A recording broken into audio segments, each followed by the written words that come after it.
मांगने पर बिल्कुल बचकानी बात कर रहे हैं। आपके छोटे छोटे पैरों से मैं भूमि कैसे दूंगा? इतनी भूमि से क्या करोगे?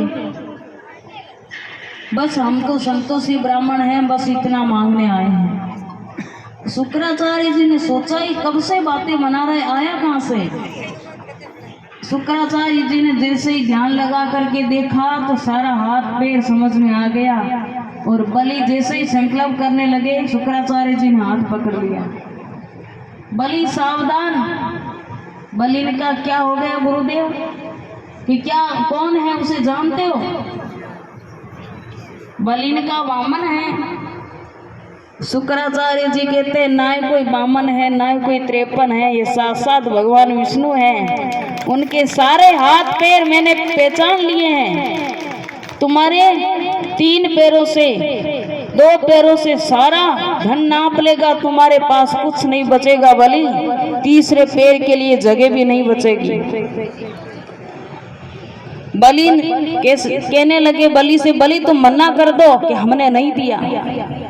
बलि कहता है महाराज हमारे पूर्वजों में ऐसा कभी नहीं हुआ गुरुदेव, अब मैं देख करके झूठ कैसे बोलूं? और यदि ये साक्षात भगवान हैं तो हम बलि का गौरव है कि साक्षात 3 लोक के स्वामी हमसे मांगने आया है। मुझे तो कोई बात की चिंता नहीं है। शुक्राचार्य जी ने बहुत समझाया पर शुक्राचार्य जी की नहीं सुनी तो श्राप दे करके चले गए। ब्राह्मण ने कहा देना है तो दो बलि, नहीं तो हम भी चले जाते हैं। अब बलि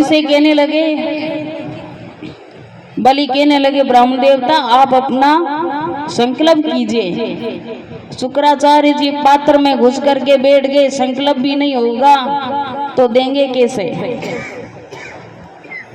शुक्राचार्य जी घुस करके बैठ गए। भगवान ने कहा देखो पानी नहीं आ रहा है, जंग खा गया होगा, रखा रखा है बर्तन है, हमें दो।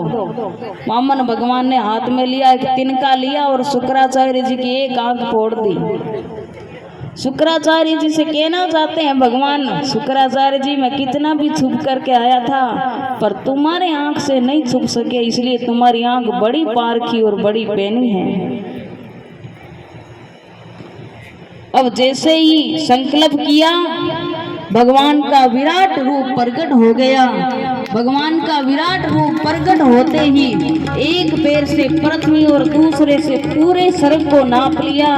भगवान की चिन्मयी धारा फूट करके 4 भागों में प्रकट हो गई। चक्षु, भद्रा, चिता और अलकनंदा। अलकनंदा की धारा चंद्रमंडल से होती हुई गौमुख से होकर के भारत में गंगा मैया बनकर के प्रकट हो गई। बोलिए गंगा मैया की जय हो। अब तीसरा पैर बलि से कहने लगे बलि अब बताओ तीसरा पैर कहाँ रखूं? अब बलि की बोलती बंद हो गई। डांटने लगे वामन भगवान। तो बलि ने कहा आप ये बताओ कि धन बड़ा होता है कि धनवान? भगवान ने कहा बड़ा तो धनवान होता है। तो हे प्रभु आपने हमारा धन ही धन नापा है, मैं धनवान तो अलग खड़ा हूँ।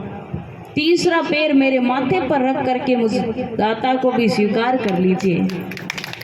और तीसरा चरण भगवान के मस्तक पर भगवान ने बलि के रखा और बलि से कहने लगे हे बलि तुम्हारी भावना को देखकर हम बड़े प्रसन्न हुए। वैसे तो हम आपसे इंद्रासन छीन ले आए थे पर तुम्हारी भावना देखकर बड़े प्रसन्न हुए। बोलो क्या चाहते हो? बलि ने कहा महाराज और तो कुछ नहीं चाहिए, आप जैसे द्वारपाल हमें मिल जाए तो मैं नित्य दर्शन करूं। भगवान ने कहा बलि जाओ सुतरलोक को जाओ, अपने परिवार को लेकर के, सब परिवार को लेकर के सुतरलोक गए और सुतरलोक का राज्य किया। भगवान द्वारपाल बन के खड़े हो गए। लक्ष्मी जी को पता चला, लक्ष्मी जी राखी लेकर के आई, बलि के राखी बांधी। तो बलि कहने लगे बहन उसके बदले में मैं क्या दूं? तो लक्ष्मी जी ने कहा आप जैसा द्वारपाल। बलि ने कहा बहन 8 मास तक तो तुम्हारे पास रहेगा पर 4 मास तक हमेशा हमारे पास रहेगा। तो 4 मास भगवान बलि के पास रहते हैं।